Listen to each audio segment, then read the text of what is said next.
virando a página, até porque sem previsão de Jair Bolsonaro deixar de ser inelegível é o status de momento pessoal. E nesse contexto todo, a direita brasileira vai se reorganizando, buscando alternativas, visando 2026. E o governador de Minas Gerais, Romeu Zema, do Partido Novo, lançou sua pré-candidatura à presidência da República nesse final de semana. Mas, do outro lado, Carlos Bolsonaro, 03, diz que governadores de direita agem como verdadeiros ratos. Aqui, aspas e fecha aspas, eu tenho certeza que vocês concordam que só poderia ser o próprio.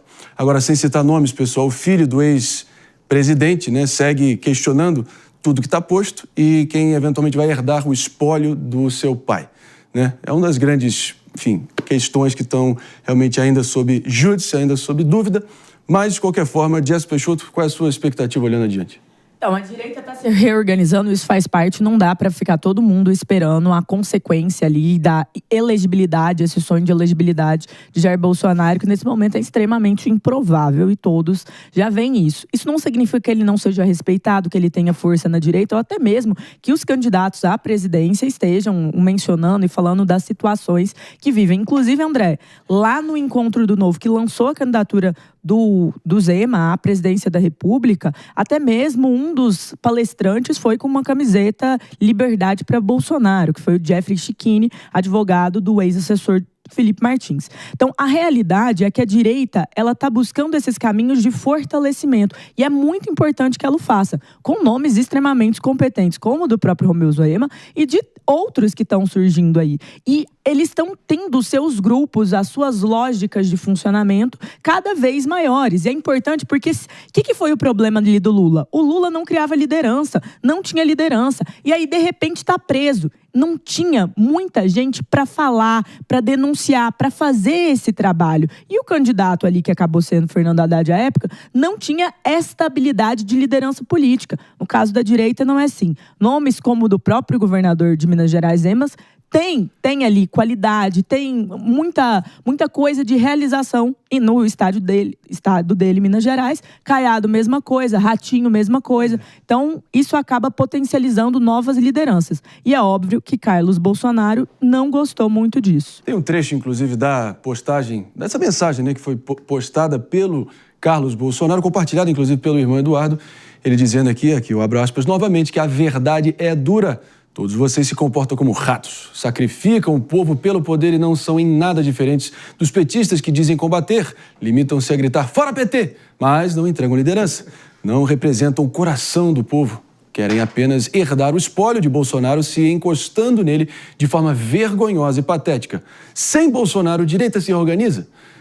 Bom, vamos tentar entender aqui. Eu acho muito divertido, porque a ideia de sacrificam o povo em nome do poder, para mim, remete diretamente à imposição de tarifas em nome do próprio projeto político. O que a gente vê é a família Bolsonaro totalmente desesperada com a possibilidade de haver outras lideranças que façam oposição ao PT e que superem a própria família nesse papel, de tal modo que estão atuando abertamente pela reeleição do presidente Lula, porque esse boicote aberto a todas as opções que se colocam, que não sejam a própria família, nada mais é do que isso, um trabalho para tentar descredibilizar as alternativas de direita ao petismo em nome de manter a liderança da própria família sobre esse campo, mesmo que o custo para isso acabe sendo,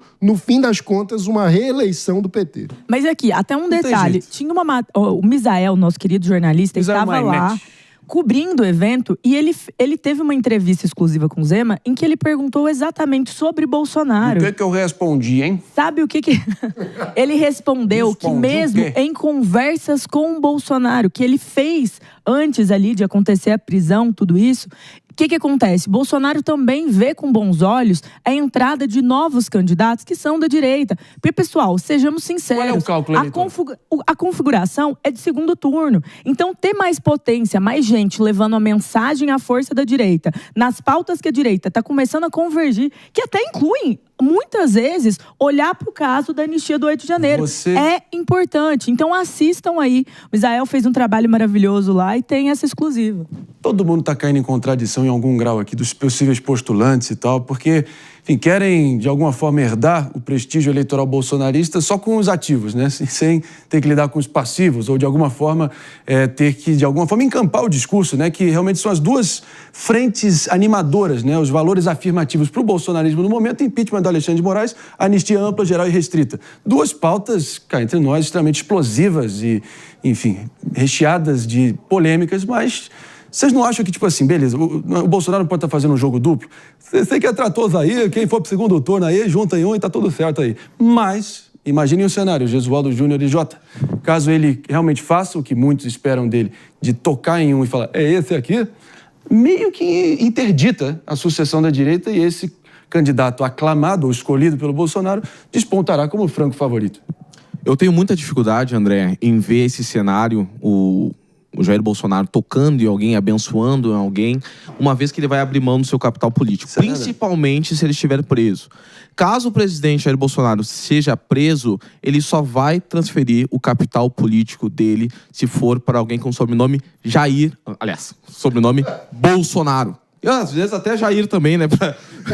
Só aquele que adote 100% da agenda dele. Eu tenho muita dificuldade em ver. Fala assim, Ratinho. O Romeu Zema, eu acho que eu vejo muito mais como uma possível retaliação do Partido Novo, uma vez que se viu diversos players do centro e da direita se articulando para ver quem é que ia conseguir parte desse espólio, quem é que ia conseguir a maior adesão em torno do bolsonarismo, e digo de forma mais ampla, não somente falando do Jair, mas também da família como um todo. Eventualmente o Partido Novo se viu prejudicado nessas conversas e viu a necessidade de brincar um pouquinho. Agora, de dizer, não, vamos lançar o Zema se continuar dessa forma. Mas eu vejo... Nossa, mas o Novo tá lançando o Zema faz uns 4 anos. Mas uma lança daquele jeito, né? Já lança e depois vai com a camiseta Free Bolsonaro, só faça as coisas com o apoio do Bolsonaro. Jesualdo, eu vou agradecer a tua paciência, já vou acionar o teu comentário também, não sem antes trazer um ingrediente que é importante, que ajuda a compor todo esse retrato aqui dessa encalacrada política jurídica institucional, o Armagedon institucional brasileiro.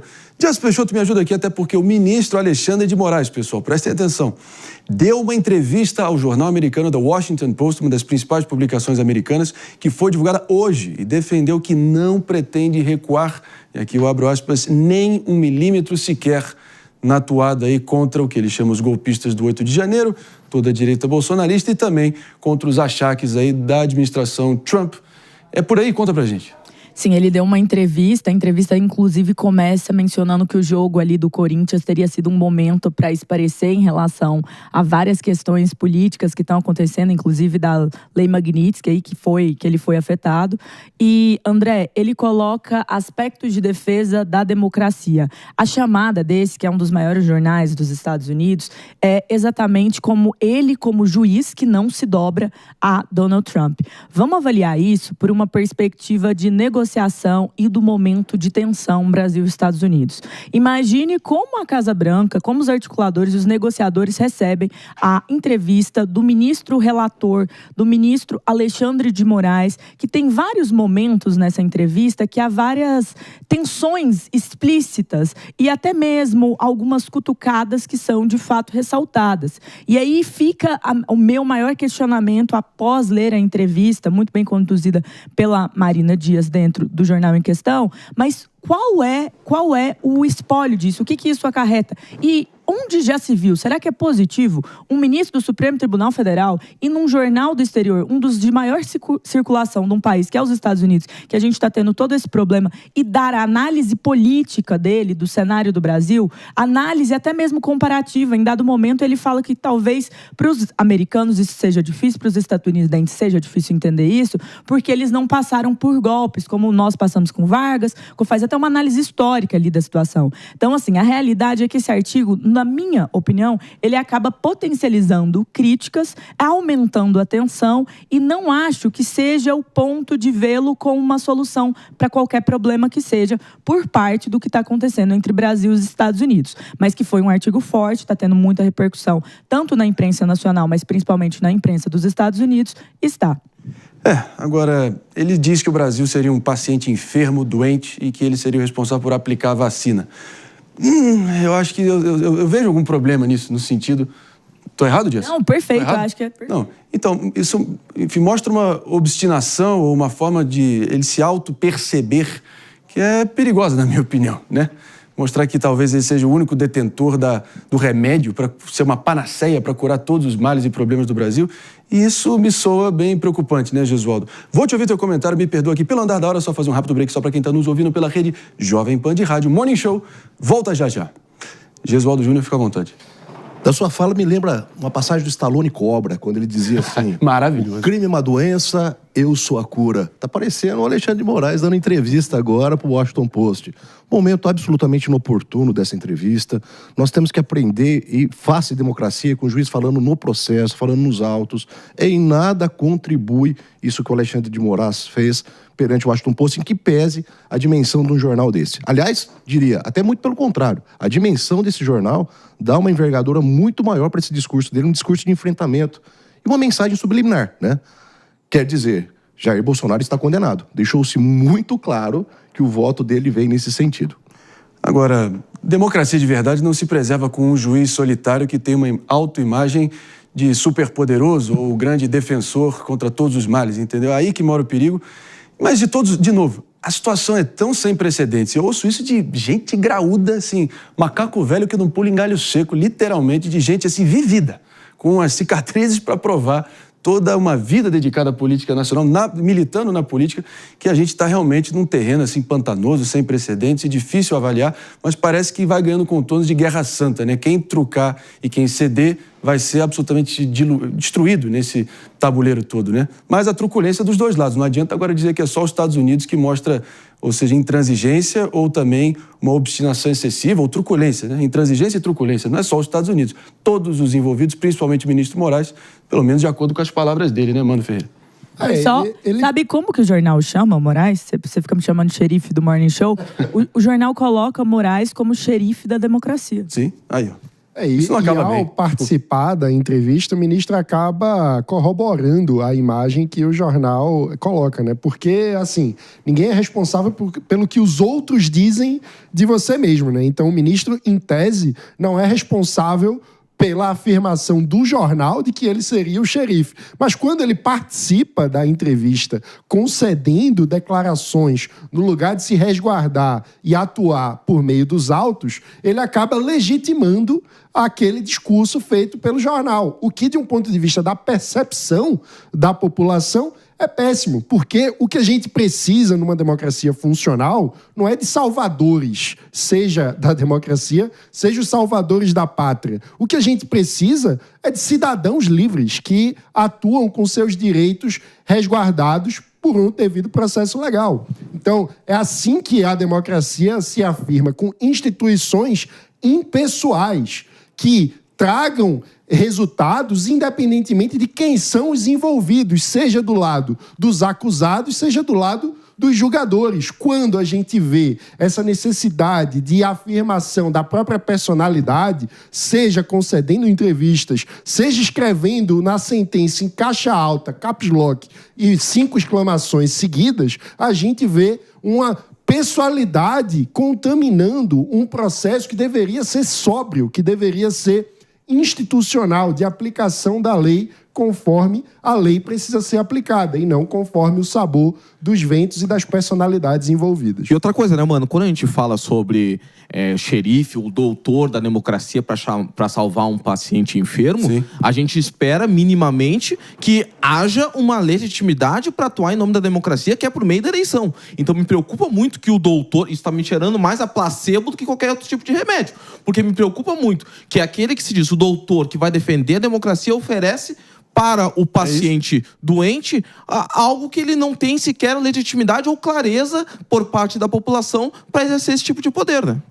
Para ele também manter a cabeça aí movimentada, foi visto até o próprio ministro Alexandre de Moraes fazendo um belo exercício ali de ombro também num clube bem privê aqui na capital paulista, né? Então, pelo menos mantendo ali o corpo em movimento, você fica com a cabeça minimamente no lugar. Então, tem que encorajar e tem que valorizar esse movimento do ministro Alexandre de Moraes. Inclusive, só para quem está nos ouvindo agora pela rádio, voltando precisamente, esse movimento que merece ser valorizado pelo ministro Alexandre de Moraes, ao qual eu me referia, era o fato que ele foi visto num clube aqui, enfim, em São Paulo, fazendo um seu exercício para manter a cabeça, talvez, ali, enfim, no lugar. Por que não?